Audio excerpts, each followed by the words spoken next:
Hakkame siis vaikselt peale, kui keegi liitub, siis liitub, aga tere õhtust kõigile. Muuseumil, arhitektuurimuuseumil on suur rõõm, et olete siin Lume kohale tulnud meie siis teisele sündmusele sarjast Harutus. Et see sari on ellu kutsutud selleks, et diskuteerida ühiskonnas aktuaalsetel teemadel, millel on siis ühisosa arhitektuuri ja ruumikultuuriga laiemalt. Ja siis palume muuseumisse vestlema eri elualade eksperdid, kes siis teemat analüüsivad, lahkavad, võib-olla pakuvad ka mõndasid lahendusi. Ja siis tänane teema on meil kallis toasoe. Tegeleme küsimustega, et milline on arhitektuuri roll energiakriisis, milliseid hooneid tuleks projekteerida, kuidas vanu ümber teha ja mida üldse arhitekt saab ära teha või kui vabad ta käed on. Ja siis seda teemat arutavad meil arhitekt Mihkel Tüür, vandeadvokaat energeetika vallas Ramon Rask ja hoonete olelusringi ekspert Anjo Viir. Ja vestlust modereerib ja suunab arhitekt ja teadlane Sille Pihlak. Ja praktilise info poolt veel seda, et me salvestame vestlust, et seda saab hiljem siis nii meie kanalitest kui ka ERR-i kultuuriportaalist järele vaadata. Ja siis, kui vestlus on läbi, siis olete kõik lahkelt oodatud veel muuseumisse jääma, et väike koosviibimine suupistete lauas, et saame teema üle vabas vormis edasi arutada. Aga minu poolt siis kõik, väike sissejuhatus ja annangi sõna moderaatorile Sillele. Palun. Aitäh Arhitektuurimuuseumile kogu seda asja siin kokku panemast ja aitäh teile, et te tulite, mida rohkem meid on, seda soojem siin on. Ja ma võib-olla alustakski natukene üldisemalt, et mul on selles mõttes, et me kõik oleme väga teadlikud hetke olukorras, kus nii energiakriis kui ka siis see külm uksele koputab. Mõnikord tuleb ka aknas sisse ja mis kõige levinum siis läbi seinte. Ja ma arvan, et me proovime siin siis erinevates kooslustes ja viisidel arutleda siis sellest, et mis nende seinte, akende, uste ja siis võib-olla ka selle kõik sinna vahele jääva ruumiga ette võtta, et siis ennast ja seda kallist toasooja kaitsta. Ma võib-olla tõstataks selle teema täna nii-öelda kahes suunas, et üks suun on see, et meil on väga palju olemasolevaid hooneid, mis vajavad renoveerimist, ehk siis renoveerimismaraton, mis on juba, võiks öelda, suurel määral käima joostud ja kindlasti aina paisub ja tempo aina tõuseb. Et mis need tegelikult võimalikud potentsiaalsed lahendused seal on, et see ruum või see koht ei ole ainult energiatõhususe saavutamiseks, vaid seal on suur potentsiaal arhitektuuri ruumi kvaliteedi tõstmiseks ja see, et kuidas saada sinna suuremat kaasatust arhitektide poolt, on minu jaoks nagu üks väga problemaatiline küsimus. Aga ehk siis, et see ruumi kvaliteet, mis on siis jääb hoonete vahele, mida me saaksime potentsiaalselt juurde panna nendesse tubadesse, korteritesse ja nii edasi. Ja teine pool on siis see, et uued hooned, mis tegelikult on alles projekteerimisel, et kuidas projekteerida hooneid nii, et need tegelikult siis, et see A-klassi saavutades me ei paneks sinna peale lihtsalt selle päiksepaneeli kleepekat või ühte lisakihti soojustust või 3-kordset akent, vaid et kas me saame kuidagi paremini nutikamalt projekteerida ruume ja hooneid, mis tegelikult juhinduvad sellest energiast, ehk siis need on energiadisaini objektid, mitte ainuüksi energiatõhususe objektid. Ja sellepärast ma tahakski võib-olla alustuseks küsida siin olijatelt, et mis on selline inspireerivaim hoone, objekt, ruum, kus te olete käinud, mis on just selle soojuse või tõhususe või nii-öelda energia vallas kõnetanud? Tervist, et mul praegu kangastus, et käisime kunagi Samsoo saarel, seal Taanimaal ja siis seal oli tehtud selline CO2 teabekeskus või selline säästliku ehitamise keskus, mis oli niisugune lihtne villuga maja, 350 ruutu ja siis selle keskel oli siis ehitatud betoonist kuubik, mille sees olid duširuumid, köögid, vetsud ja noh, kogu selle hoonel puudus igasugune ventilatsioonisüsteem, et seal olid avatavad aknad kuskil 2 meetri kõrgusel, avatavad aknad 6 meetri kõrgusel ja need avanesid, sulgusid CO2 anduri peale ja toa sooja eest vastutas siis see betoonkuubik. Selles betoonkuubikus kumuleerus siis see või salvestus jääksoojus kui õhkvahetus ja siis see betoonkuubik küttis uuesti siis toasooja üles, et kogu ventilatsioonisüsteem oli nagu ära jäetud ja kasutatud sellist viikingiaegset ventileerimissüsteemi sellise ligi nullhoone puhul. Aga noh, sellise projekteerimise eelduseks on arusaam, et kuidas õhurõhu, tuulesuuna ja temperatuuriga mitu liitrit sekundis akna kaudu õhku liigub, et selle saaks legaalselt teostada. Noh, kunagi meil jalutas uksest sisse inimene, kes palus, et kas te saaks mulle eramu projekteerida ilma masinat, et ma ei salli seda vendivininat, et noh, tahan mängida alla maja ja sinna elama asuda, aga me ei leidnud Eestist ühtegi ventilatsiooniinseneri, kes oleks legaalselt suutnud lahendada selle küsimuse, et teha ilma masinata maja. Nii.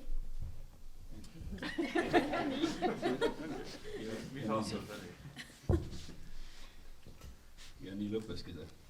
Kõige põnevam koha peal. Et uusehitiste puhul tõenäoliselt on Eestis neid nüüd viimase 5 jooksul mõned tulnud, mõned prooned, mis ka meie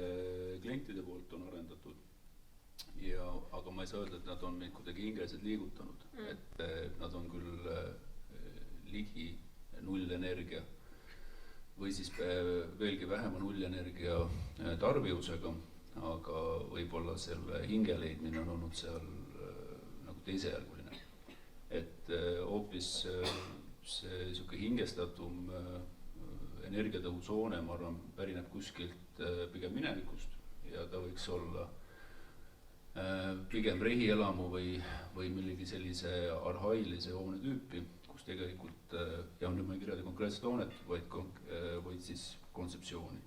kus need samad vanad, võib-olla ka meie esivanemate või ka vanevanemate poolt veel kasutusel olnud meetodid leiavad uuesti taaskasutamist. See natukene haakub ka sellega, et kas seda jalajälge me mõõdame tänase energiamärgisüsteemi järgi või siis loodetavasti tulevikus LCA või selle olelusringi hindamise järgi, kus kogu tegelikult protsess algusest lõpuni toote loomisest kuni utiliseerimisel on arvesse võetud. Ja mul on tegelikult sõber, kes Šveitsis, aga jälle kahjuks mitte Eestis, ka minu näide mujalt ehitab hetkel endale sellist hoonet arenenud ühiskonnas Šveitsis, mägedes kasutades kõiki neid samu vanasid meetodeid, et ta paigaldab hoone kõhtu suure mitmetunnise veepaagi, mida ta siis kasutab akumulaatorina, mida ta siis kütab taastuva energiaga, muuhulgas bio siis hakkega ja kasutab kõiki neid samu rõhkude vahesid ja selliseid loomulikke ventilatsioonilahendusi selleks, et tegelikkuses saavutada see hea elutsükli CO2 jälg. Ja kindlasti tema investeering sinna hoonesse on oluliselt väiksem olnud, kui on see, mis on mitmed kliendid siin Eestis kõrghoonete osas teinud per ruutmeeter. Ja ma arvan, et see tulemus lõpuks on selle osas parem. Et siuke näide. Tere. Mina võib-olla alustaks üldse sellest, et mis see energiatõusus tähendab minu jaoks. Et kui mina räägin enda siis vaatenurgast seda, et mis on energiatõusus, siis kõigepealt energiatõusus ei ole ainult see, mis on siis hoone kasutusperioodil, palju me seal pistikus seda energiat võtame, kui palju meil on vaja energiat selleks, et hoonet soojas hoida. Vaid see on ka siis kõik, mis, kui võtame kujutame ette olemasolev hoone, läheme ajas tagasi, et mis sinna enne siis jäi, eks ole, et esiteks, et kuidas ehitusplatsi peal, kui energiakulukas oli see ehitusprotsess ise. Et ma ei tea, kas ehitati talvel, ehitati suvel, kas koha peal pidi hästi palju kütma seda, oli, ma ei tea, mis masinaid seal kasutati, kui palju tekkida ehitusprahti. Lähme siis näiteks veel tagasi, võtame ehitusmaterjalid, kuidas neid sinna platsile kohale toodi, mis oli nende pakend näiteks, mis sellest pakendist tehti pärast, kuidas või kui kaugelt see materjal kohale toodi, siis läheme sinna tootja juurde, et tootja, eks ole, tootis selle materjali millest ta tootis selle, kust see materjal tuli sinna, kuidas see tuli sinna, tootmisliin, mis selle tootmisliini, mis seda toitis on ja kui energiatõhus see oli, kas see oli roheline energia või see oli midagi muud. Ja kuni sinnani välja, et me jõuame, ma ei tea, puidu tootmise puhul näiteks harvesterini, et kas palju see harvester siis kütust võttis, kui energiatõhus see oli, on ju, või kas CO2 mõttes, et kas see harvester võib-olla ongi äkki kõige efektiivsem, et mõtleme kogu metsa maha, sealt tekib nagu hästi palju küsimusi ka sinna otsa. Ja teises küljest siis teiselt poole edasi minnakse kasutusperiood, aga kasutusperioodi juurde tekib ka siis materjalide väljavahetus, et meil on vaja akneid vahetada mingi intervalli tagant, meil on vaja parandustöid teha, et kõik see materjal, eks ole, jällegi omakorda kõik selle mõju. Ja siis hoone, kui meil on hoone jõudnud oma eluaja lõppu, mis sellest hoonest siis saab, et kui palju meil on vaja energiat, et see hoone maha võtta, kui see enam oma funktsiooni ei täida, mis sellest materjalist siis edasi saab, kas see läheb meil toasoojaks nii-öelda kuskile mujale, paremasse hoonesse või siis me saame seda materjali võtta jälle kuskil teises hoones või ükskõik mis teise nii-öelda toote tootmiseks kasutada. Ja niisugust konkreetset näidet tuua, et see on seesama natukene, mis Ramon ka ütles, et ikkagi sellised kõige nii-öelda süsiniku jalajälje juurde ma siis jõuan ikkagi ja see energiatõhus on minu jaoks nagu nii seotud, et see on ikkagi nii-öelda vanad viisid, mis on kõige nagu lokaalsed materjalid ja hästi sellised nii-öelda see aeg, kui meil ei olnud kõike nii palju kätte saada materjalide mõttes ja ütleme kõik erilised tehnilised lahendused, et siis kõik oli hästi lokaalne ja oligi hästi väikse jalajäljega, et need lahendused tegelikult on ka siis selles mõttes kõige efektiivsemad ja paremad. Jah, ma ise jäin mõtlema, et kui endalt seda küsimust küsida, siis tegelikult oleks ka vist väga palju pigem näited oleksid sellised, mis on mitte nii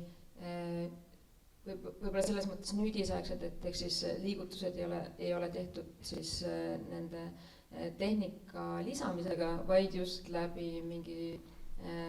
multifunktsionaalseteks mingite objektide muutmisel. Mul üks hea näide on Indiast, Hyderabadi kontorimaja, mille välistarind ehk siis nagu fassaad löödi mitmekihiliseks, nii et sa saad seal kihtide vahel liikuda ja näiteks varjestamiseks kasutati siis viinamarju, mis mööda välisfassaadi üles kasvasid, siis seal vahe nendes liikumistelgedes siis siseruumi ja siis selle kasvupinnase vahel sai käia siis seda toitu noppimas, seal ei olnud eriti sügav, aga et seal ikkagi oli ruumi nagu seda nii toitu kasvatada, et see mingis mõttes räägib ka selle kasuks, et energia ei ole ainult, eks ole, päikeseenergia või siis see, mida me suudame majas kütta, vaid ka see energia, mida me saame näiteks läbi toidu kasvatamise tekitada. Ja teine näide võib-olla on siis, see oli siis uus maja, ehitati 2012 aastal vist, aga nüüd see uuem näide võib-olla eelviimane siis Mies van der Rohe auhind Bordeaux kortermaja renoveerimisel, kus siis Lacatan Vassal väga konkreetselt, et selles on lihtsalt nagu fassaad ära soojustada, nad tegelikult lisasid sellise 3 meetri sügavuse lisakihistuse, läbi mille siis tekkis jällegi lisavarjestatus, et me peaksime vähem jahutamiseks energiat kulutama, samal ajal me saame mingeid lisaruume ja tegelikult jälle see sotsiaalne aspekt, et kus tekib uued kohtumisruumid või siis selline kogukonna tunnet tugevdav olustik. Ja ma arvan, et siit ma jõuakski nagu järgmise teema juurde, et mida tegelikult siis saab üks arhitekt ära teha või siis ütleme see ruumiplaneerija või linnaplaneerija selleks, et see eluolu, kus me oleme, oleks parem, et kus on selle kas siin on arhitektil territooriumi laienemisvõimalused, et see näiteks renoveerimine ainult ei jääks selle soojustuskihi lisamise juurde, vaid tegelikult meil on ju paneelide soojustamisel või paneelmajade linnajagudes on palju suuremad probleemid, nagu et kuidas me, vertikaalne kommunikatsioon, kuidas me liigume, kas meil on vaja lift juurde lisada, mis on hoonete vaheline ruum, mis on see, või mis on need potentsiaalid, mis te näete, et arhitektil nüüd selles uues energiatõhusas projekteerimismaailmas ette võtta. Ma tean, Ramon, võib-olla sa oled natukene uurinud ka seda asja, mitte just nagu arhitekti aspektist, vaid üldse, et mis see energia ja energiakriis siin meil nüüd võimaldab teha või mis võiks teisiti teha? Juristlik küsida, mida arhitekt võib ära teha, siis tõenäoliselt hästi palju, et kõik on võimalik arhitektil, aga ma arvan, et tegelikult ilma naljata täpselt nii ongi, et me oleme just ühes kriisis liikunud teisest kolmandasse. Esimeses kriisis olid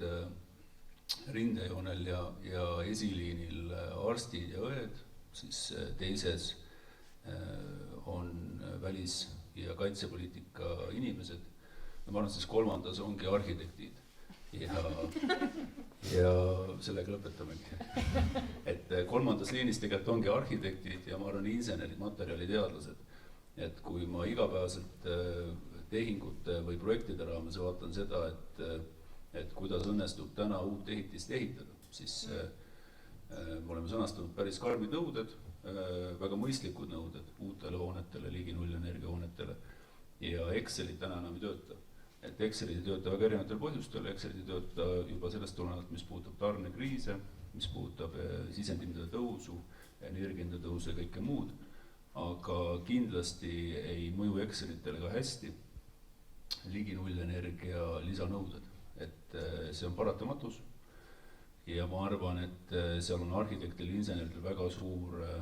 töö teha selleks, et leida nutikaid lahendusi, et tegelikult saada need Excelit tööle, saada nad tööle siis kas taaskäideldud materjalidega, saada nad tööle paremate, efektiivsemate,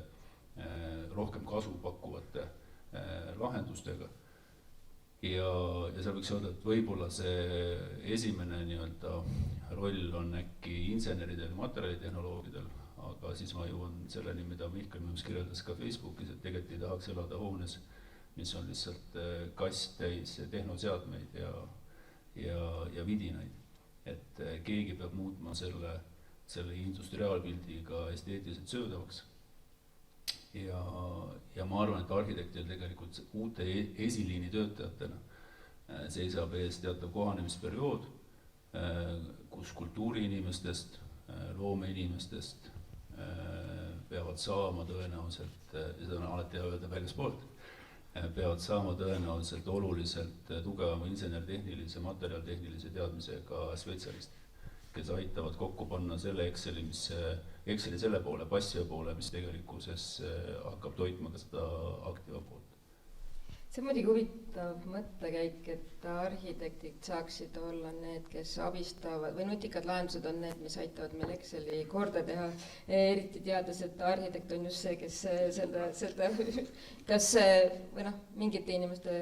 võib-olla vaatevinklist, arendajate vaatevinklist kindlasti nagu seda veel rohkem paisutab. Ehk siis mulle just endale tunduks, et pigem peaks ju panema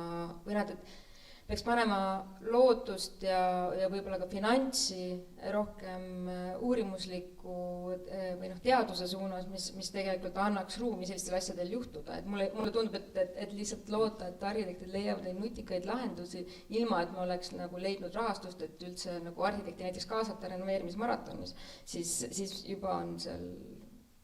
ei nõus, aga sellepärast ongi see ümberkehastumine või koostöö, ma arvan, on selle võtmesõna, et arhitekt koos sedama materjaliteadlase ja inseneriga, kui me arhitektid vahet ära jätame, milline see tulevik välja näeb, et ma arvan, oleme natukene sarnast juba arhitektuuri näinud võib-olla ajastus, kus me tuleme,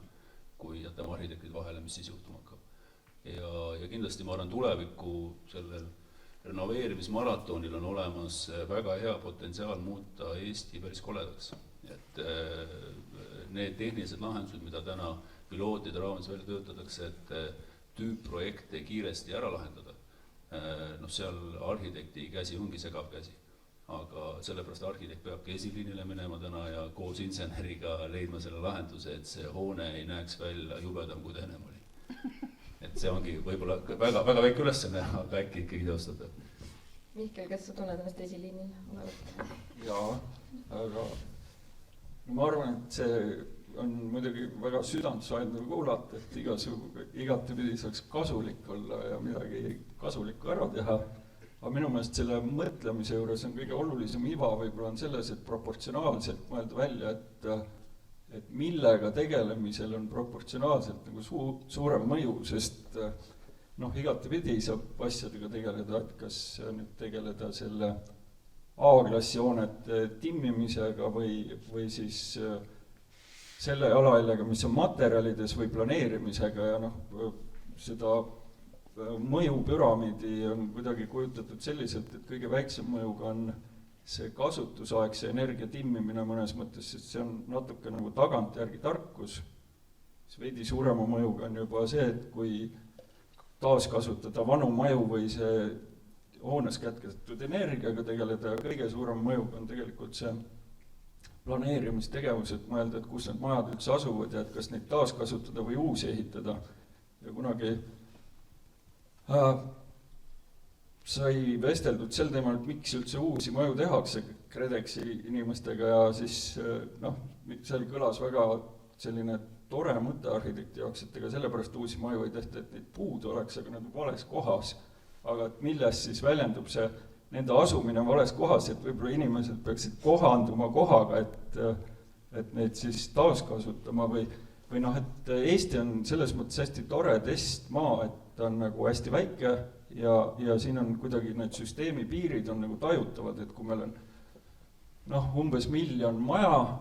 kokku Eestis ehituse registrist, et siis igaühel on natuke nagu 0,8 maja iga inimese kohta ja siis noh, seda kinnist pinda on circa 100 ruutu inimese kohta, siis mingi 1,3 miljonit ruutmeetrit, et siis see on suhteliselt selge süsteem. Ja et kui hakata vaatama, et kuidas inimesed siis seda kasutavad, et 30 ruutu on inimese kohta elamiseks ja ülejäänud pind on muudeks asjadeks ja kui palju on tööstuse jaoks, et siis mida mõjutades me seda energiabilanssi muudame, et kui mõned aastad tagasi oli seal alla 5% oli A-klassi maju üldse kokku ja B, C-klassi maju oli kuskil 10% ja ülejäänud energiaklasse ka 10%, ehk siis üldse tuvastatud energiaklassiga maju oli üldse kokku noh, alla 30%, nüüd võib-olla on kasvanud natuke üle 30%, et siis 70% sellest, mis on Eestis kokku ehitatud, on nagu teadmata identiteediga, et võib-olla noh, et arhitekt saaks seda teha, et tuvastada 70% ehitusruutmeetrite identiteedi, et mida on Eestis üldse kokku ehitatud, et mis need 1 miljon maja on, et mis nad moodustavad, et milliseid võiks taaskasutada, millest saaks lihtsalt ehitusmaterjali ja teha nagu enam-vähem niisugune register, et kui kuskil jääb nagu betooni kõvasti üle, et neid maju ei kasutata, et siis nagu seda Eesti piires nagu ringi liigutada ja sealt ma arvan, see Excel paraneks päris oluliselt, et neid maju nagu kasutada ehitusmaterjalina, sest tegelikkuses on kuidagi nii, et me ehitame küll elumaju juurde, energiatarbimine tegelikult ei kasva ega vähene, vaid inimesed lihtsalt kolivad ühtedest majadest uutematesse, aga need vanad jäävad kuskil alles ja need hakkavad seal kõdunema, et tegelikult see arusaam sellest 70% ehitatud keskkonnast, millel puudub isegi energiaklass ja identiteet, et selline väike uurimus sel teemal võib-olla ei teeks paha. Ma selles mõttes olen nõus selle mõttega, et arhitektid saavad väga palju ära teha, et mina ise leian, et see, mida mina praegu teen, et ma aitan arvutada hoonete süsiniku jalajälge, samamoodi ehitusmaterjali süsiniku jalajälge, et see tegelikult on niisugune tagurlik asi, et justkui on nagu noh, et see, kes ikkagi loob, peaks aru saama, mis on selle jalajälg ja seda juba kohe, sest et tagantjärgi tehes see on ikka lihtsalt tüüpiline projekt on see, et kus on kuskil juba eelprojekti lõpus, põhiprojekti alguses saadetakse minule informatsioon, mida ma siis hakkan tagasisidestama ja ütlen, et vot see on halb ja see on halb ja see on halb, on ju, aga siis on juba kõik, eks ole, arhitektid, insenerid on kinni makstud, et ümber teha seda asja, see on tohutu töö ja tegelikult efekt on ka väga väike, on ju. Et eos juba peaks olema, noh siis kes iganes, kas, kui me räägime hoonetest, siis see oleks justkui arhitekt, eks ole, et eos peaks teadma, et mis on see mõju, et mis on minu otsuste mõju, et kui ma sellise hoone just siin teen või on see renoveerimisprojekt, et siis võiks olla juba kuklas mitte intuitiivne tunnetus, et okei, sihuke materjal võib-olla on parem kui teine, aga mingi selline numbritele tuginev arusaam, et enam-vähem, et vot selline on efekt. Aga siit edasi kohe, et mis siis teha nende olemasolevate, mis need oli, 17 000 paneelmaja on meil renoveerimata vist. Et need, mis siis nendega teha või mis oleksid sellised mõistlikud sammud, ma saan aru, et praegu on suur hulk Euroopa raha nagu peale lükatud, aga tegelikult noh, kõikidel käed värisevad, sest me tegelikult konkreetselt ju ei tea, mida teha ja millised, mis need tulemused või see või millise tegelikult templi me jätame sellesse ajaloo kiistusse, mis me siin praegu selle renoveerimisega proovime teha, et mis sa näed seal, mida võiks teha, mida peaks silmas pidama? No üks praegult on siis Buildest projekt on ka, mis eks ole TalTechis käib ja seal on siis, või seal tegelikult hästi palju osapooli. EKAs ka. Jah, vabandust, lihtsalt olen ise TalTechi kaudu sellega seotud. Aga et seal üks ülesanne on ka siis seesama ehitusmaterjalide kaardistamine siis nende vanade hoonete näol. Et mis on see materjal siis tegelikult Eesti kontekstis, mida me saaksime siis, kui me need hooned maha võtame ja tegelikult on hästi palju sellised tüüphooneid, mis tuleks maha võtta. Et mis on, noh, kui me räägime kuskilt piirkondades, kus tegelikult inimesed on kuskil linnadesse ära kolinud ja meil elab suures hoones üks mammi sees, seda hoonet köetakse ühe mammi pärast, et no, sellised hooned lihtsalt tegelikult tuleks maha võtta, et mis on siis nende taaskasutuspotentsiaal justkui, et selline, esimese asjana selline asi ära kaardistada ja siis no, sealt edasi on ka see, et no, igasuguse vana ehitusmaterjali kasutamine tegelikult praegult on hästi keeruline, sest et seal tekivad kvaliteediprobleemid ja kes annab garantii ja kogu see kontroll, et see vastaks mingitele nõuetele, et palju odavam ja lihtsam on võtta uus materjal ja see ongi nagu noh, see on niivõrd kulukas hetkel, et seda vana materjali kasutada, aga mis, noh, kui rääkida süsinikuväljast, siis on absoluutselt, seal ei ole mitte mingit küsimust, et igasugune uuesti kasutamine on väga-väga hea. Et ka noh, renoveerimise puhul, et kui noh, kõrvutada, et vana maha võtta ja uus ehitada versus see, et vana renoveerida, siis süsinikuvälja mõttes karkass ja vundament on, eks ole, kõige massiivsemad elemendid, et kui need ka alles jäävad, et siis tegelikult pool on juba meil võidetud. Aga noh, siis tekib see asukoha küsimus, et kui meil asukoht on nagu väga halb juba, et mis me siis tegelikult läbi kasutajate näiteks toodame, see, mis on see jalajälg, mis tekib läbi selle, et meil inimesed kuskile ei tea, kuhu peavad oma autoga sõitma, on ju. Et seal on, noh, see probleem nagu kasvab, et mida rohkem nagu süveneda ühte konkreetsesse projekti, siis sealt koorub. Et noh, see materjalide pool üks asi, mis sellest materjalist, noh, mis sellest hoonest pärast saab, aga siis ka see planeerimise osa tuleb sinna juurde ja hästi tugevalt, et see on kõik nagu seotud. Et no see LCA kui selline praegu keskendub jah ainult hoonele, et see nagu piir on tõmmatud sinna, aga noh, see on jällegi see, et perfect is enemy of good, et kuskilt nagu peaks alustama. Aga noh, näited on ka näiteks Norrakad, ma tean, et teevad niimoodi, et nemad arvutavad ka sinna juurde selle kasutaja transpordi, et no see, neid piire on nagu võimalik tegelikult nihutada ja sellised ettepanekud on võimalik ka teha, et okei, Eestis me võiksime tegelikult teha niimoodi, et me vaatame ka seda transpordi osa sinna juurde. Noh, see paneelmajade renoveerimine on ju tegelikult pikka aega juba käinud ja siis esimene ring oli see, et kõik korteriühistud tegidki endale energiamärgised või tegid need viisakalt ära, sellepärast et siis saab KredExilt toetust taotleda. Ja siis, kui Tallinna kaarti vaadata, siis energiamärgisega varustatud hooned on, kõik mäed on tegelikult väga ilusti varustatud, aga Nõmme on näiteks täiesti varustamata, sest seal elavad inimesed, kes ei vaja KredExi toetust, kes on ise rekkinud oma maju. Ja siis, et need majad on kõik viisakalt märgistega varustatud ja siis esimese ringi soojustamine käis ju selliselt, et soojustati majad ära, järsku tuvastati, et hallitus on tekkinud sinna selle vahtplasti taha, et nüüd no, teises ringis nõuti, et oleks ka ventilatsioonisüsteem ilmtingimata välja ehitatud ja noh, nüüd kolmas ring ilmselt on see, et tekib ka arusaam, et sellel majal on ju sotsiaalselt, et ta on vananenud, et seal ei saa liikuvuse mõttes vanainimesed üles-alla välja ei pääse, et seal pole lifte, treppidega on sealt 5. korruselt väga keeruline üles-alla liikuda ja teine teema, et nende ruumide gabaridid on sellised, mis ei võimalda kaasaegse mööbli paigutamist sinna, et tegelikult see nõuaks ka vahesente lammutamist kohati ja võib-olla sellise Gruusia stiilis tubade lisamist välisperimeetrisse. Et siis ongi see, et mis meetmed selles järgmises ringis on, et aste-astmed seda siis avastatakse ja siis võib-olla siis, kui avastatakse see, et sotsiaalne aspekt maja raames, siis jõutakse ka sinna majade vahele, et mis seal selles majade vahelises ruumis toimub, aga need 2 esimest sammu on just ka ära tehtud, et prooviti selle penoplastiga üle lüüa või vahtplastiga ja siis selgus, et läheb hallitama, siis lisati ventilatsioon ja nüüd on see sotsiaalne aspekt tekkinud. Ja sa ütlesid, et arhitektid ei saa midagi ära teha. Mihkel ütles ju, et Gruusia stiilis need väliosad.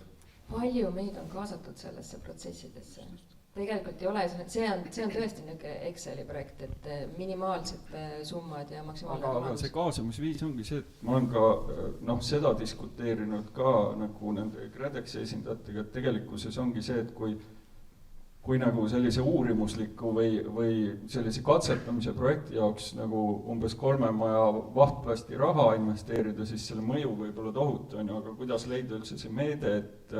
et selle asja uurimine on abikõlbulik mingi meetme raames, ehk me jõuame selliste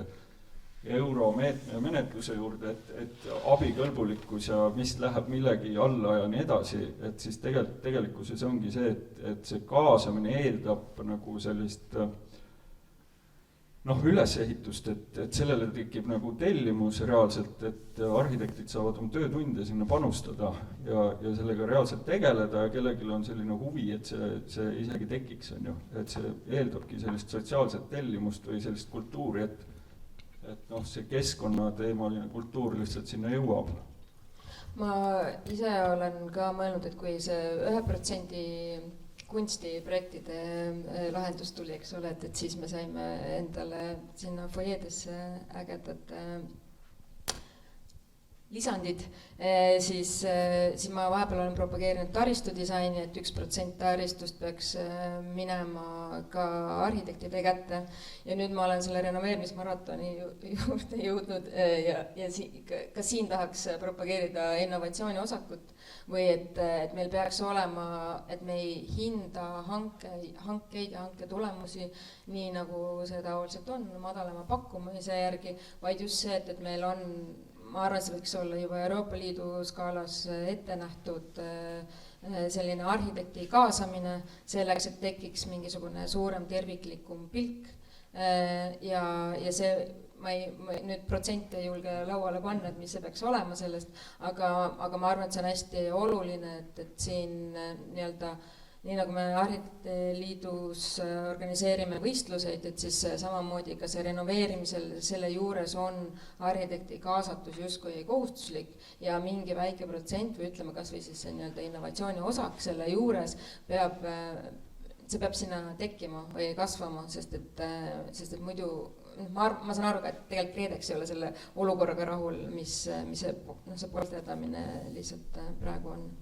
Aga ma nüüd, kuna sa juba natuke hakkasid mainima seda, et võib-olla on 3. generatsioon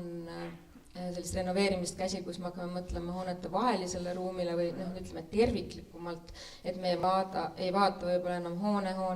vaid et võib-olla selliste suuremate kvartalitena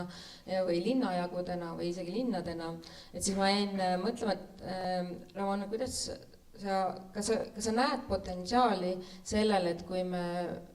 vaataksime seda tõesti suuremat üksustusena või terviklikumalt, ja näiteks, arvatavasti me vanalinna ei hakka päiksepaneele panema kõikidele katustele, aga võib-olla on mingisugused taristuobjektid selle lähedal või ümbruskonnas, mis saaks aidata päikseenergia kogumise või mingite muude eluks vajalike vahenditega, et kas sa näed sellist tervikpildi võimalikkust ja kuidas seda võib-olla sisse viia? Jaa, ma arvan, et see on lausa vältimatu, et tegelikult ju paralleelselt see, mis täna toimub hoonestuses, on vaid üks osa kogu sellest suurest kliimaneutraalsuse poole liikumise voolust. Ja tegelikult paralleelselt meil ju täna on käimas väga aktiivselt ka täna Riigikogus menetluses olevad mitmed eelnõud, mis tegelevad taastuvenergia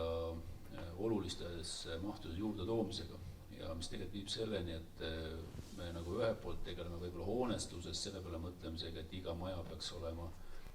varustatud päikesepaneelidega ja mingite akumulaatorite ja kõige muudega versus tegelikult võib-olla need, mitte versus, aga need plaanid peaks olema tegelikult pigem sünkroniseeritud, sest nende samade hoonekomplekside kõrvale vähem või rohkem on kavas ehitada taastuvenergia jaamasid, on nad siis tuulejaamad, päikesejaamad, mingid salvestid. Et tegelikkuses, kui mitte võib-olla keskenduda nii väga ühe hoonepõhisele lahendusele või vaadata seda energiasäästu ja energiatõhusust mingis piirkonnas, siis tõenäoliselt õnnestub ära jagada funktsionaalselt ka need alad, mis aitavad toota taastuvat energiat ja võib-olla selle võrra päästa mõne hoone arhitektuurne väga ebaõnnestunud ilme. Et ma arvan, neid kompromisse kindlasti ja ka seadusandlus tulevikus peab neid kompromisse võimaldama. Vastasel juhul lihtsalt me saame väga, väga üksluvise pildi. Aga jah, ehk siis ma näen see suurt perspektiivi ja lisaks ma näen selles lausa hädavajadust. Ja täna tegelikkuses, ma arvan, probleem on selles, et me oleme sattunud sellesse olukorda, kus me hetkel oleme mõnevõrra üllatuslikult, kuigi see peaks olema üllatuslik, et tegelikult ka nendele eesmärkide suunas liikumine ja regulatiivsed pooled on tegelikult juba päris pikka aega olnud laudadel ja nüüd on veebruarikuu sündmustõttu eskaleerunud kiiresti, jõudnud ka siis selle sama eesmärk 55 vastuvõtmiseni ja sealt tegelikult veelgi nagu uute ja veelgi karmimate ja veelgi kiiremate nõuete genereerimiseni, mida siis siseriiklikult püütakse hästi kiiresti ellu viia. Ja ma arvan, selle siseriikliku elluviimisega natuke juhtub nii nagu Eno Raua kilplaste selles loos on ju, et siga on põllul, siga on vaja kätte saada ja selleks, et kuidagi siga sealt välja meelitada, selle asemel tegelikult joostakse suure hurraaga kogu see võld võib-olla risti-rästi läbi, sealt põllud midagi alles jää ja siga on lõpuks küll vardas tõenäoliselt, et me oleme energiatõhususe kätte saanud, aga mis sellest riigist alles jäi või mis sellest hoonete fondist alles jäi, see on nagu natuke käsitlemata. Ehk siis koostöö erinevad nende sama energiatõhususe eesmärkide saavutamise meetmete vahel on vältimatu. Ja ma arvan, siin on tegelikult võiti MKM-i käest tõenäoliselt. MKM täna kõiki neid projekte suunab, kõiki neid projekte koordineerib. Muuhulgas MKM-i täna on suur mure on ju tegelikult ehitussektori tootlikkuse mure, millega tegeletakse ja milles ma arvan, me olemegi vist suhteliselt kesises seisus. Et tegelikkuses ega seesama ka tootlikkuse, innovatsiooni ja R&D osa on see, mis tegelikult on osa sellest, millest me enne just rääkisime, et kuidas mingeid asju paremini teha. Et kuidas ka arhitektid saada asju paremini teha. Et see osa peab väga, väga jõuliselt järele tulema.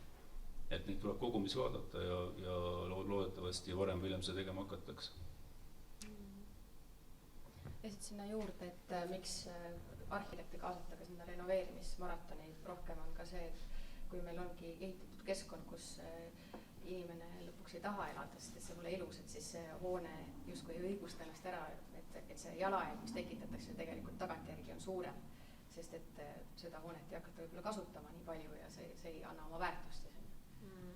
Aga selle tervikpildi osas, mis me siin arutame, et kas sa oled juba,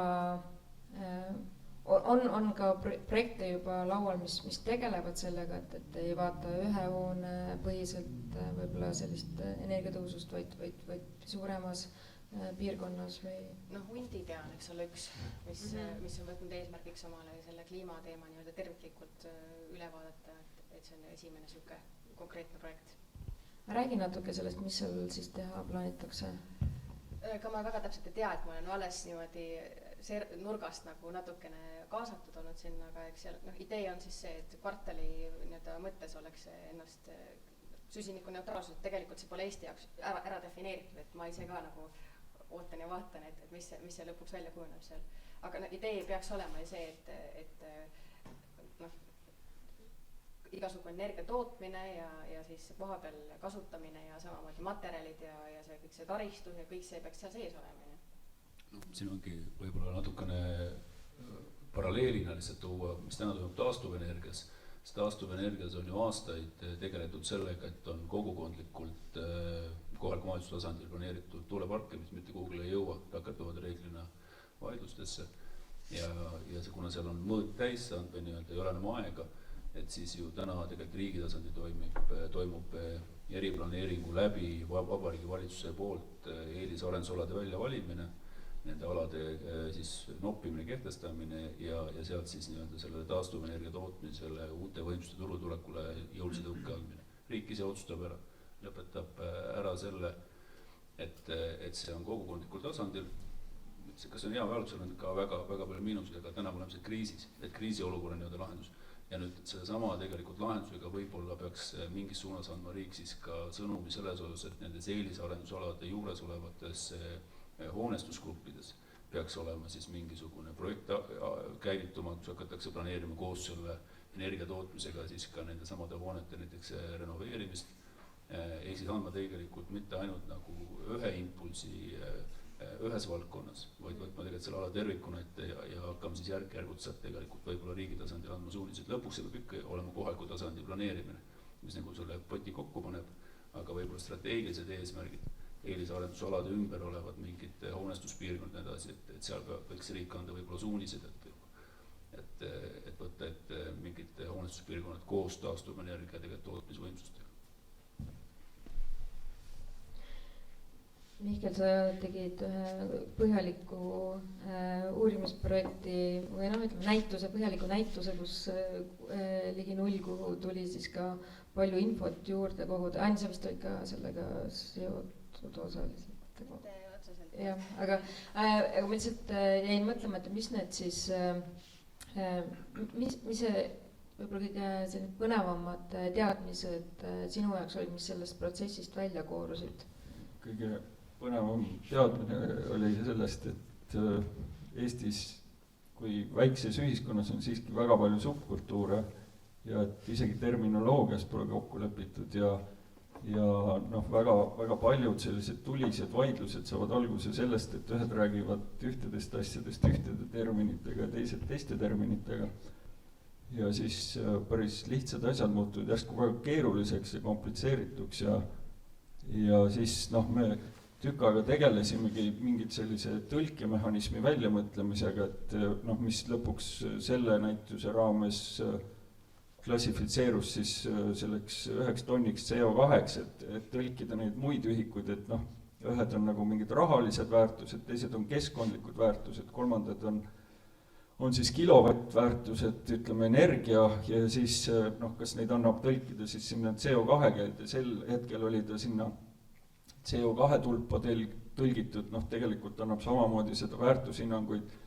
tuua sinna rahaskaalale kokku või siis energiaskaalale kokku või keskkondlike väärtuste skaalale kokku ja tegelikult et kuidas need erinevad skaalad siis üksteisega saaksid suhtestuda, et näiteks lihtne näide, et kas KredEx saab anda toetust hoonele, mis ei saavuta A-klassi, et mõeldi välja väärtuspunktid, et kui ta asub piisavalt kesksel kohal infrastruktuuris, ehk siis tema liikuvusest tulenev jalajälg on piisavalt väike, et siis see tegelikult kompenseerib selle, et seda peaks tohutult soojustama ja kui ta on kultuuriväärtus, et seda ei saa nagu soojustada sellisel viisil, et A-klassi saavutada, siis tegelikult samad väärtuspunktid saadakse sellest väiksest jalajälgest, ajaloolisest väärtusest ja selle infrastruktuuri seotusest. Aga selle jaoks peab olema nagu väärtushinnangute metoodika samasugusel viisil ellu viidud, nagu on seda võimalik teha energia ja CO2 tonnide suhtes, et see ongi viidud selliste numbriliste hinnanguteni, aga see eeldab omakorda, et selle jaoks on nagu hästi selge metoodika, et muidu need püsivad kuidagi eraldi lahtrites, et kui me räägime sellisest füüsika kategooriatest, siis on nagu hästi lihtne hakkama saada, aga kui me hakkame rääkima teemadel, et kodukoht ja olemise koht ja unistuste minu elukoht, et siis tegelikult, et kuidas need väärtused viia siis korrelatsiooni nende väärtustega, mis on nii mitu kilovatt ja nii mitu CO2 jalajälg ja selline elukaar ja selle jooksul tarbitud energia või CO2, et kuidas need siis oleks omavahel nagu tõlgitud sidussüsteem. Ja noh, iseenesest see ei tundunudki väga keeruline, et läbi selle liikuvuse ja infrastruktuuri sidususe seda kirjeldada ka. Et noh, see tundus nagu selline huvitav ja noh, ma arvan, et see on jätkuvalt huvitav see, et mida rohkem inimesed omavahel räägivad, seda rohkem hakkavad nagu terminid ka erinevate murrete vahel nagu kattuma, et seal noh, et on ju EKA murre, TTÜ murre, siis on energiateadlaste murre, siis on arhitektide murre, võib-olla juristidel ka oma keel kindla peale on. Ja siis noh, et siis tekib selline ülekatte sellest. Ma vahepeal küsin, kas publiku seas on hakanud idanema mingid esimesed küsimused, et siin teadjatelt võib-olla infot juurde küsida.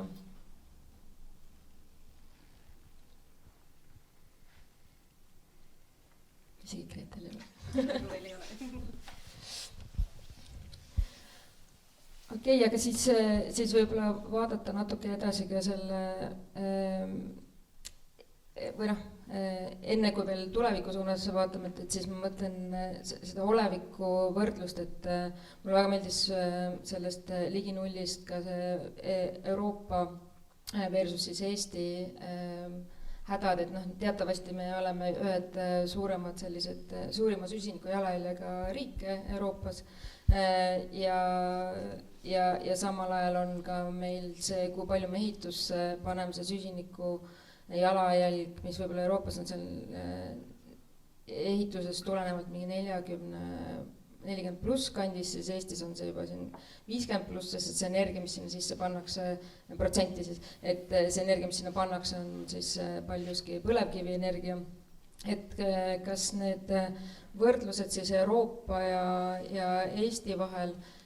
kas need andsid ka mingisuguse selgema pildi selles osas, et me tegelikult ei saa võib-olla sarnaste meetodite ja lähenemistega, mis võib-olla Euroopa Liidus on algatatud, läheneda siin meie olustikus või kliimas probleemidele või vastupidi on siin on meil vaja midagi kiiresti just ära teha, et saada sellele roheluse või noh, nii-öelda selle rohe-eesmärkidele lähemale. Ja selle võrdluse koha pealt, et Eestis, mis on siis materjalidest tulenev mõju versus energiast tulenev mõju, et seal on, see on hästi sükene keeruline teema selle koha pealt, et Eestis praegusel hetkel on see jalajälg tõesti, kui me eeldame, et see jalajälg ei muutu kilovatt-tunnis, siis kilovatt-tunni kohta CO2 jalajälg ei muutu ajas, siis see tuleb seal umbes 90% mõjudest tekib meil kasutusperioodil ja 10% materjalidest. Aga reaalsus on see, et see tegelikult muutub meil ja see hästi kiiresti muutub Eestis palju kiiremini kui teistes riikidest, et me oleme mingis mõttes ajale jalgu jäänud selle teemaga. Ja siis arvutuslikult lihtsalt ongi seal selline olukord praegu, et Eestis, et seda arvutust teha, seda CO2 jalajälge siis kasutusperioodi kohta välja arvutada, ei ole väga head numbrit, ei ole sellist vettpidavat numbrit, mis ütleks meile, et vot see on nüüd see, mida me võime arvestada, et arvestades seda, et meil see süsihappegaasi jalajälg kilovatt-tunni kohta ajas väheneb ja nüüd arvutus on 50 aasta peale, et see on nüüd hea number, mida kasutada, et seda numbrit tegelikult ei ole praegu olemas ja sealt tekib ka see nii-öelda küsimus vahel, et kui nagu mõttekas meil on optimeerida siis mingisugust asja, et kas materjali versus energia. Minu seisukoht on see, et kui me teame, hoone ehitusel me teame, eks ole, mis sinna hoonesse läheb, me teame kindla peale, et meil on see projekt on eks ole valmis, me teame, mis on selle jalajälg praegu. Et ma nagu unustaks mingis mõttes ära selle, mis hakkab tulevikus, nüüd see sõltub igasugusest stsenaariumitest, et praegu see, mida me teame, seda, miks mitte me ei peaks optimeerima. Loomulikult me peaksime optimeerima, kui me teame seda praegu, et see info on meil olemas, see on fakt. Et see süsiniku jalajälje mõttes see graafik on ka selline, et esimene see tulp, et kui me hoone ehitame, see süsihappegaasi jalajälg on hästi kõrge ja siis iga aasta tiksub meil jalajälg sinna sõltuvalt sellest energiakasutusest, eks ole. Et seda esimest piiki me tegelikult saaksime täna juba rahulikult 20% alla tuua, aga me ei tee seda, sest et see pole justkui oluline ja Eesti kontekstis see on veel eriti vähe oluline. Et seal on nagu siuke teema sees, et mis on natukene nagu moonutatud on see Eesti jaoks ka sellepärast, et me ei teagi, see sõltub lõpuks ka sellest, et kes on valitsuses, et kui kiiresti see jalajärgselt alla tuleb,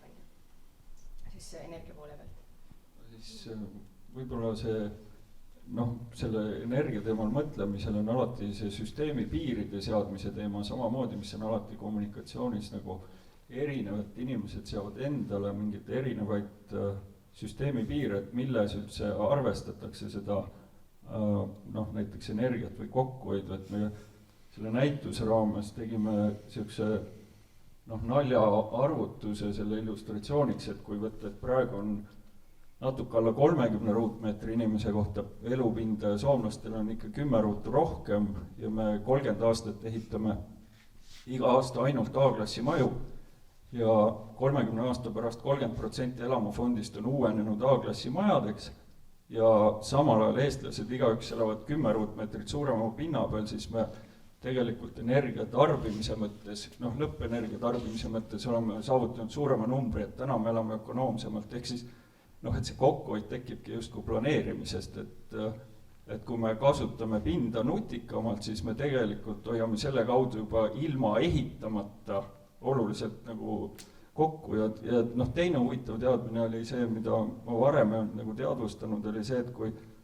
21 kraadi pealt keerata temperatuur 16 peale, et siis 50% on küttekulud väiksemad, ehk iga kraad 21 kraadi pealt on 10% küttekulu vähenemist, et siis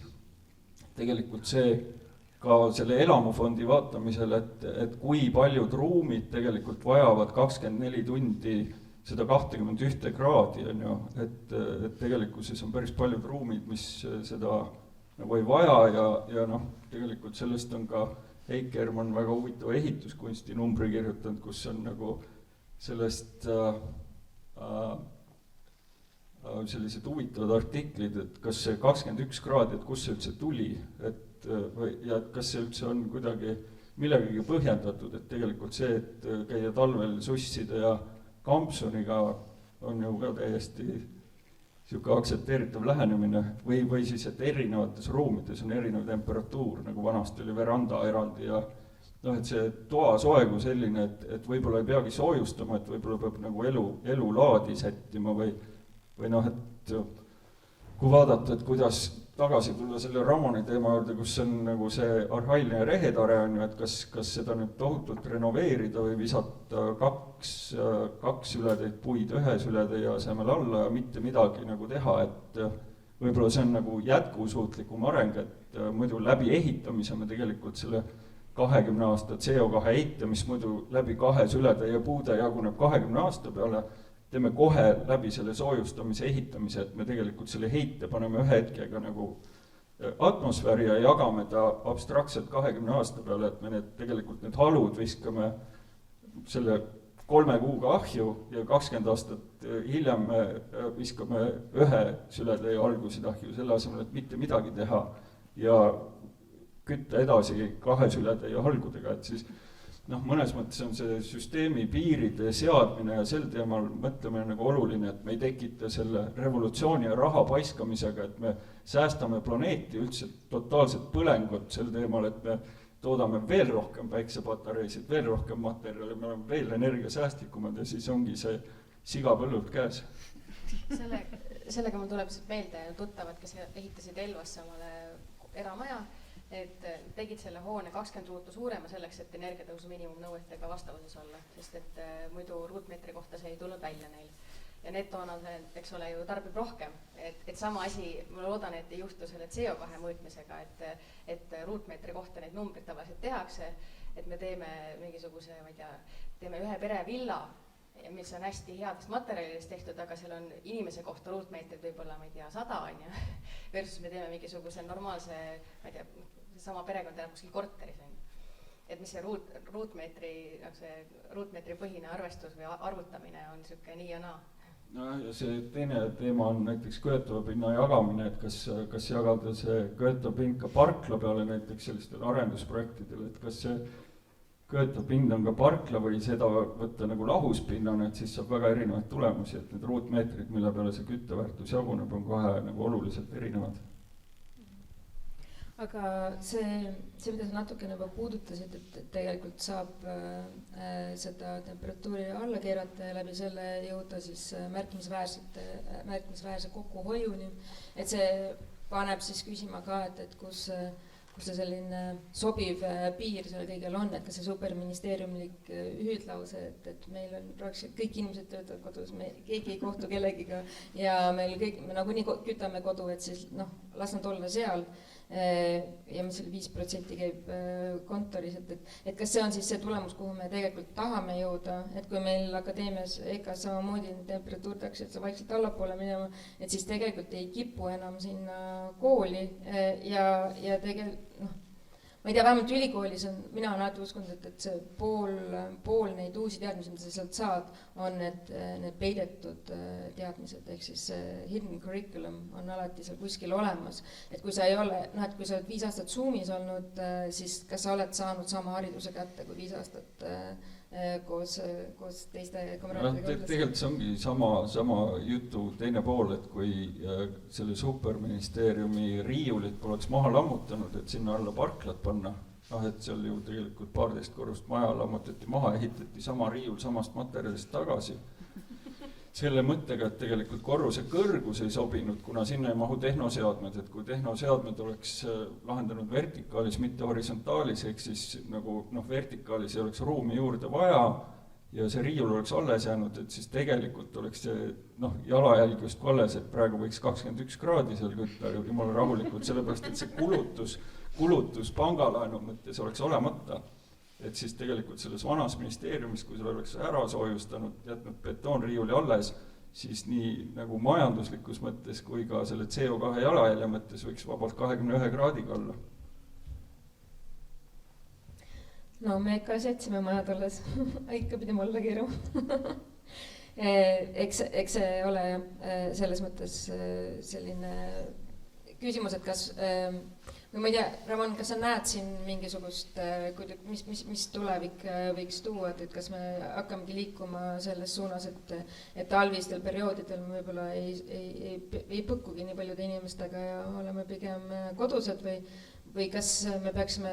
juhinduma rohkem siis eluruumidest või koos olemisruumidest, eks kontorid? Ma arvan, et see kohanemisvajadus seisab mingil kujul meil ees, et me siin õppisime mõned aastad tagasi näppude vahelt käsi pesema, mida keegi teavad, et peabki tegema ja teisi asju, et selles osas tõenäoliselt me õpime ka toasooja ümber defineerima, kui te küsike, et mis on hoone, mis hoiab või austab toasooja, siis ma esimese hooga juristina mõtlesin, et defineeri toasooja, tahtsin sulle vastu kirjutada, aga siis jätsin selle sinna paika, et ega ma arvan, see on üks osa küsimusest, et mis meie enda tarbimisharjumused on, millega me peame ümber harjuma ja ma arvan, see, millega teed Anni tegeleb, on selles kogu mudelis, mida väga hästi illustreeris praegult Mihkli näide superministeeriumist, ongi üks selline võtmekoht, et see, kui me ei hinda enam seda, et palju me suudame uute hoonetega lihtsalt hoone kasutuse ja energia säästlikkust saavutada, vaid me võtame kogu elutsükli, siis me tegelikult aktsepteerime seda, nii nagu ühiskonnaski on inimesed erinevas vanuses, nii on ka hoonefondis hooned eri vanuses. Ja me aktsepteerime seda, et iga hoone oma vanuse kohta peab tegema optimaalse soorituse. Tegelikult optimaalse investeeringu puhul maksimaalse soorituse on see asja nimi. Ja see, mida me eeldame 20-aastaselt inimeselt, me ei eelda seda 65-selt ja tegelikult täpselt samasugune paralleel kehtib ka hoonete puhul. Et me täna tahame natuke nagu teha nii, et võib-olla see süsteem on teilt üles ehitatud sinna, et hurraa korras, me suuname ka kõik pensioniealised inimesed täiendõppele, kõik õpivad progema, kõik saavad start-uperiteks ja kõik kogu Eesti majandus läheb tõuses joones, et tegelikkuses selline hurraa korras asja tegema, tõenäoliselt lõpuks ei anna head tulemust. Aga see kohanemisvõimest rääkisime, ma arvan, millega eestlased peavad üldse kohanema tulevikku vaadates on, ja see haakub tegelikult selle rohepöördega, on kinnisvaramaks. Et see on tegelikult üks osa, ma arvan, mis on selle küsimuse just meie poolt vaatuna või õiguslikust poolest vaatuna üks selline võtmetegur, üks on Anni poolt tehtav töö, mis hakkab mõõtma tegelikult hooneid kogu tsüklis ja annab tegelikult selle eelise, et renoveeritavatesse hoonetesse tasub hakata investeerima, sellepärast et see varasemalt keegi arvesse ei võta, aga investeeringul antaks siis tegelikkuses nii-öelda uus stardipakk, et pannakse tegelikult ühele samale joonele värske hoone ja siis nii-öelda renoveerimisinvesteering. See on üks teema ja teine teema tegelikult on selle lahenduse mõttes kinnisvaramaks, sest kinnisvaramaksu puhul tõenäoliselt tuleks seda teha viisil, mis soosib siis vähem saastavamaid hooneid ja sellest saab väga suur motivatsioon. Et kui me tegelikkuses hinnastame isikute vara läbi selle, et palju sinu vara kahjustab keskkonda, siis ta tegelikkuses varem hiljem toob selle kaasa, et inimene on motiveeritud tegema üht, teist ja kolmandat. On see siis investeerima sinna, on selle utiliseerima ja ehitama uue, et need on kõik valikud, mis tulevad lauale ja need tulevad läbi selle, et sa pead need valikud mingi hetke tegema. Ega üks küsimus, mille täna keegi võib vastagi, on see, et kes see lõpuboss siin on või kuidas see asi laheneb. Et olukorras, kus meil on pandud eesmärk kogu hoonefond viia kliimaneutraalseks süsiniku jalajälje mõttes mingil hetkel, siis kuidas hakkab toimuma see, kuidas öeldakse inimestele, et nüüd koli oma kodust välja.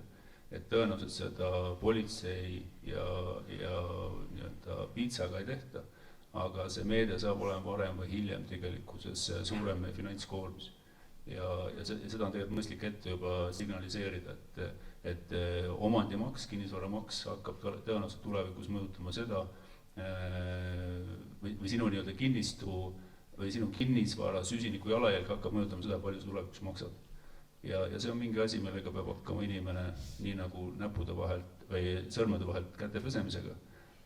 pika peale lihtsalt harjuma. Et see on, aga sellest enne 5. märtsi keegi kindlasti ei räägi. See vanuse teema on päris huvitav selles mõttes, et see on hea paralleel ja see hoonetega ongi nii, aga hooneid projekteeritakse 50 aastaks millegipärast on selline kokkulepe, et 50 aastaks ja peale seda tulgu või veeuputus, et polegi mitte midagi, et inimesed püsivad enamikel juhtudel veidi kauem isegi kui hooned. Et siis tegelikult võiks hoonetel ka mõelda selle peale, et kui see projekteerida nagu pikemalt kestma, et juba nende materjalide kasutuse mõttes ja selle ehituskvaliteedi mõttes, et siis tegelikult selle elukaare arvutus saaks olla hoopis teine on ju. Ja selle kinnisvaru maksuga ma hakkasin kohe mõtlema oma onu peale, kes elab Muhu saarel sellises 150 ruutu Rehetares, mille energia näitajad väga head ei ole, et siis ilmselt tema on võitja selles Excelis. Ei, selles mõttes, et halva poole pealt. Ei pruugi kusjuures olla, kui kohaldub Anni poolt lõpuni välja töötada ja lahendada, ma panen sulle päris suure panuse, LCA, ehk siis tegelikult ei ole oluline see, et see rehetare oleks nullenergia hoone, vaid oluline on see, et mis on tema kogu tsükkel. Just, ja siis lähevad vanalinna 500-aastased majad hirmsasti hinda, sest need on täiega plussis, need on juba 500 aastat tootnud sellist lisandväärtust. Jah, ei, ma arvan, et see sellisel juhul tegelikult see mõõde ei saa olla, tähendab see, palju me tegelikult paneme täna raha juurde selleks, et saavutada ühetaoline tulemus 60-aastase maja ja startiva maja puhul. Et see ei ole adekvaatne mõõtmisviis, et see peab muutuma ja kuniks seega ei muutu, siis tegelikult tänane olukord on selline, et täna uusi tegelikkuses ligi nullenergia hooneid väga turule enam ei tule, see ei ole tegelikkuses üldse jätkusuutlik. Nagu ma enne rääkisin, Exceli tööta, kõik muud põhjusel juures ja need samad nõuded, kui nad lisanduvad, siis nad tegelikkuses muudavad selle veel keerulisemaks ajapikku edasi. Ehk siis tegelikult see peab teistpidi tekkima positiivne, premeeriv mõõde, et sa tead, et sul on mõistlik teha ka uus ligi nullenergiamaja või nullenergiamaja, kui sa saad selle eest olulise maksusoodustuse. Et see peab hakkama teistpidi tööle, et see peab hakkama motiveerima muuhulgas seda elamufondi rohkem ja rohkem uuendama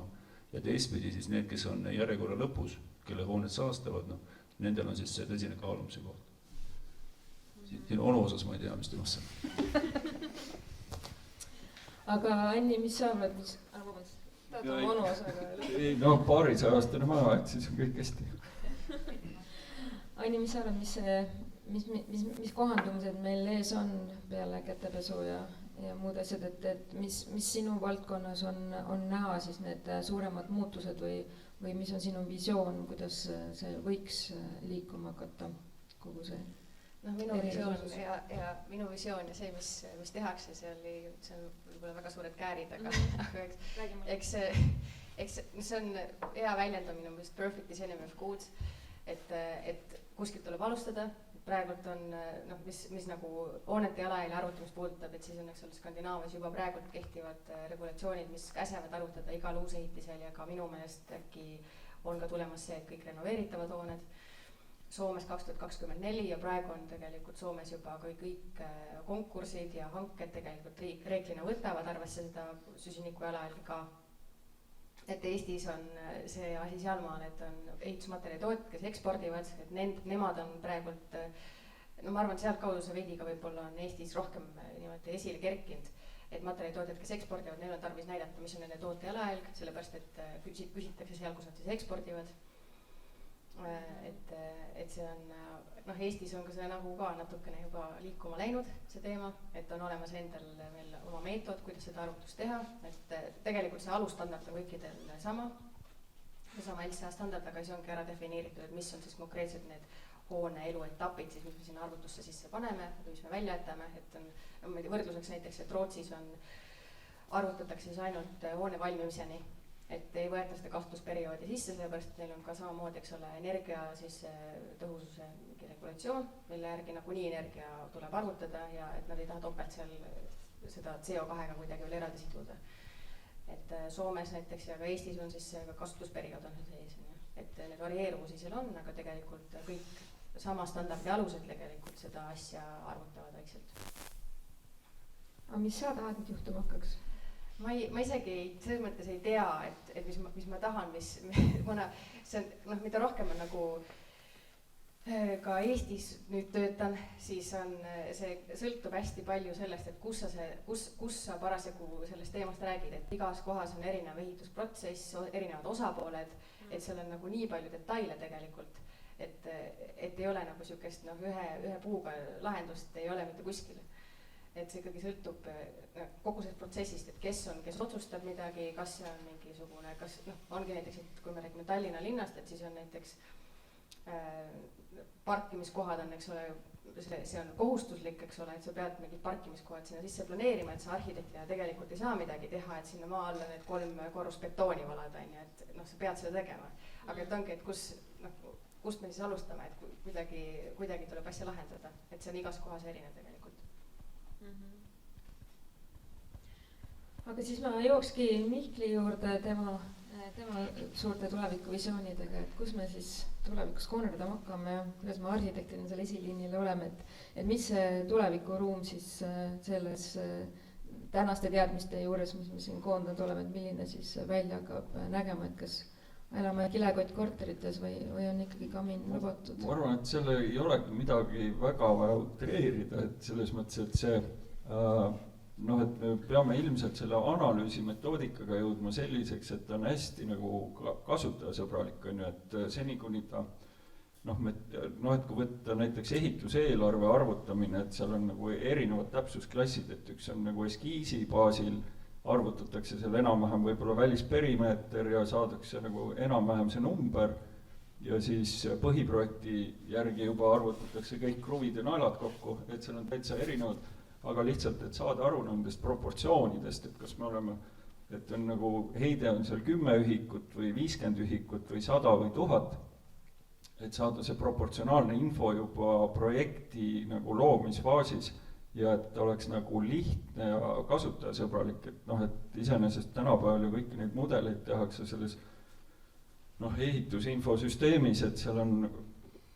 nendel objektidel on ju info küljes, et mis nad on, et kas ta on välissein või ta on aken või ta on sisesein või ta on katuslagi või vahelagi ja sealt edasi võib see olla juba nagu hästi lihtne arvutus, et ei tekiks seda tunnet, et nüüd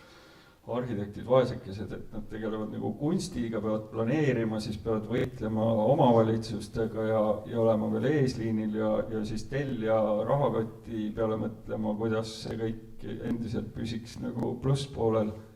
ja siis noh, veel tegelema õhtutundidel energiaarvutusega, et noh, ta võiks olla niisugune loomulik lisa sellele ehitusinfo mudelile, et see on lihtsasti sealt nagu välja võetav, et ta ei loo nagu mingit lisaasja, vaid et sisuliselt see on niisugune noh, lisalahter, mis tekib nagu iseenesest sinna, aga noh, lihtsalt, et see oleks nagu sellises eskiisi faasis hästi lihtsalt ja noh, ta võib olla eksimusega peaaegu kolmandik, et see üldse ei sega, et tegelikult me räägime ju proportsioonist, et üldse keegi jõuaks selleni, et saaks aru, et kas see on 10 ühikut või 100 või 2000, et mis tont seal toas on üldse. Ja täpselt niisugust probleemi ma üritan praegu lahendada, aga no siis ongi lihtne, et siis on olemas. Kas on küsimusi? Nii, Kaiko. Jah, mina käisin näiteks eelmisel nädalal seal MKM-is sellel energiatõhususe määruse ümarlaual ja ma käisin seal ka eelmine kord ja noh, see on nagu väga huvitav küsimus, et tegelikult kui palju siis arhitekt üldse nagu ka seal nagu määruse metoodika sees üldse saab mõjutada seda, mis sealt tuleb, kas sealt tuleb A või B, et arhitektil on seal väga vähe vahendeid tegelikult, ainult see nagu materjali kogus, mis sa sinna projekti paned, nagu sisuliselt ongi nagu see, mida sa saad mõjutada. Et sellised küsimused, mis on temperatuur või kuidas seda kasutuskorda või midagi nagu, noh seda ei saa mõjutada, see on kõik standardkasutus. Sauna saab ära jätta. Sauna saab ära jätta. Või see sama parkla sisse arvutamine ja sellised küsimused on seal ka nagu õhus on ja öeldaksegi ausalt välja, et tegelikult me näeme jah, et hästi see märgis nagu lõppkasutajale ei näita, mida ta saab. Sest et lõpuks on võimalik ka näiteks päikesepark, mis on katusele rajatud, maha müüa teisele ettevõttele, nii et nagu elanik sellest kasu ei saa. No ma näen jälle seda terminites kokkuleppimise probleemi, et kunagi sai ka MKM-is seal räägitud sellest, et energiamärgis ja energiamärgis, et on kaks erinevat energiamärgist, et üks on see, mis projekteerija teeb projekteerimise ajal ja teine on see, mis vanadele majadele tehakse siis nagu kasutuspass nagu külmkapile, et palju ta siis voolu võttis viimase aasta jooksul või palju ta kütet võttis, aga see, mis tehakse nagu projekteeritavale hoonele, et seal on see loomnimega see kaalumistegur, mis peaks justkui arvesse võtma selle CO2 heidet juba selle energiakasutuses, aga see nagu hägustab nende vanade majade kirjeldamisega, et palju need energiat võtavad ja uute majade kirjeldamise kuidagi ära, et selles mõttes, et võiks olla uutel majadel ka kaalumisteguri vaba energiamärgis ja siis see kaalumisteguriga võiks olla nagu eraldi, et palju reaalselt vendiprojekteerija, kütteprojekteerija on näinud ette, et on aastane elektri- ja küttekulu ja siis, kui inimene ostab korteri, ta saab vaadata, et kui ta hoidiski kõik 21 kraadi peal, kas see juhtus, mis projekteerija arvas või ei juhtunud. Aga praegu selle energiamärgise järgi sa ei saa seda teha, sellepärast et seal näiteks efektiivne kaugküte on 0,65-ga läbi korrutatud ja tegelikult ta võtabki 35% rohkem kütet, kui on kirjas energiamärgis ja see on ju, mis on juba nagu päris veider asi, et seal on jälle see sihuke hästi lihtne vahetu läbipaistvus sellega, et mida projekteeriti, mida inimene sai, et ma ei tea, kas mõni uue korteri ostja teab, et kui palju vendi projekteerija on näinud ette, et palju see võiks voolu võtta, kui on 21 kraadi ja palju see küte võiks aastas maksma minna, selle energia mõttes, et seda saaks siis võrrelda, et kas juhtus nii, nagu projekteeriti või peab seda masinat kuidagi teistmoodi kasutama, et ka see, et tegelikult ei ole maja ju passiivne, et on see aktiivse maja kontseptsioon, et tehagi maja, mida ma aktiivselt kasutan ja kus ta ei ole üldse passiivne, et ma saan seda, aga just see sama Kaiko teema, et tegelikult see metoodika eeldab seda, et meil on hästi staatiline see asi, et kõik on 21 kraadi peal ja noh, mõnes mõttes see adresseerub tagasi, et see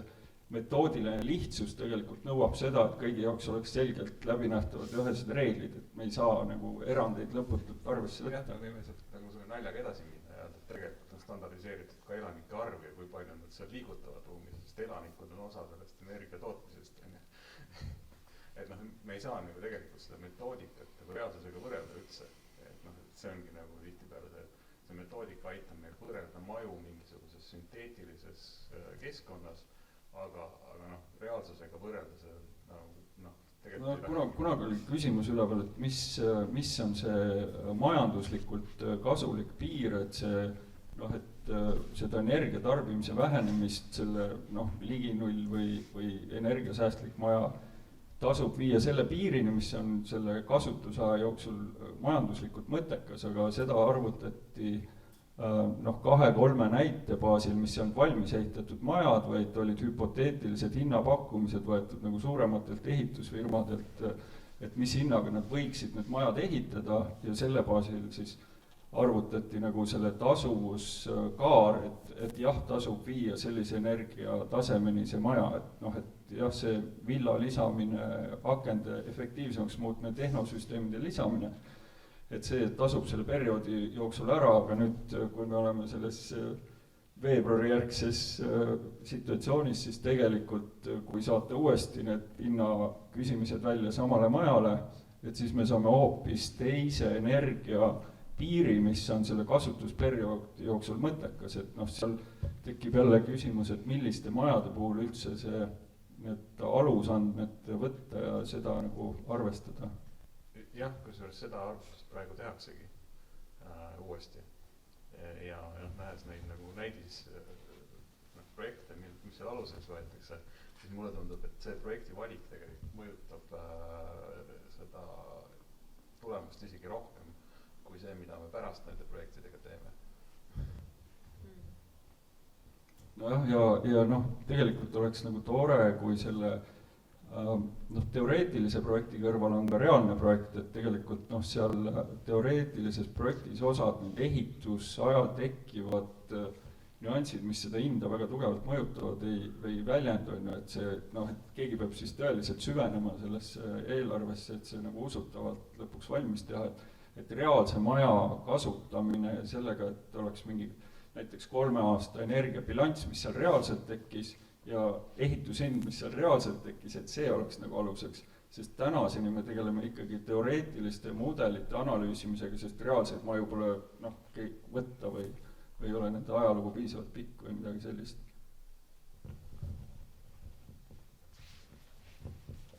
Veel küsimusi, kommentaare?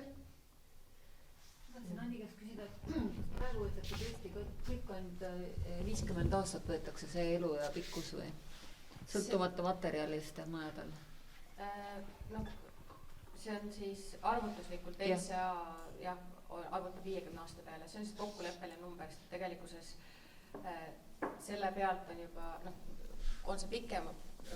lühema puhul, see peaks siis olema tegelikult lühem, eks ole, aga et pikema puhul seal tegelikult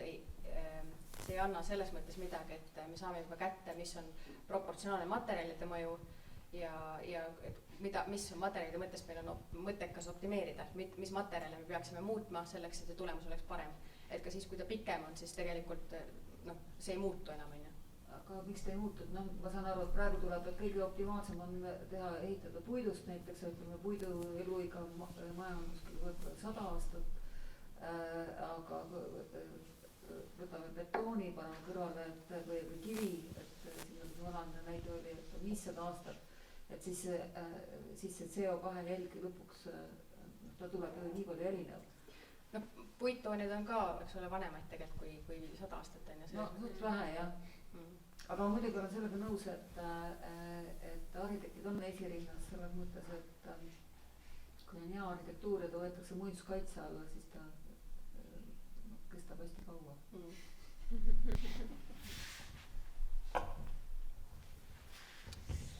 Isi kohaldada nõuded. See on ainuke erand ka, üks vähesed erandid. Aha, et kaitse alla võtad seda. aga ma arvan, et ongi siis aeg kokku võtta, tänada teid kõiki nii rääkimast kui kuulamast ja ma arvan, et olete oodatud veel edasi muljetama, et see diskussioonid ei lõppe siin, vaid jätkuvad veel laua taga. Ma korra veel rõõvin mikrofoni ja siin käis kilekoti selamise metafoor läbi, et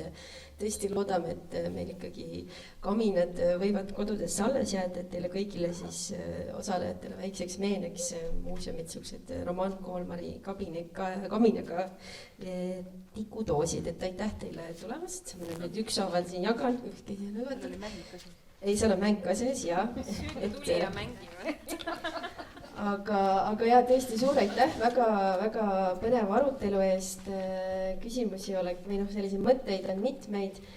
ja siis tõesti olete kõik palutud praegu veel tühja laua, mis kohe täitub taha natukene edasi mõtlema, et aitäh tulemast ja siis järgmiste arutamisteni.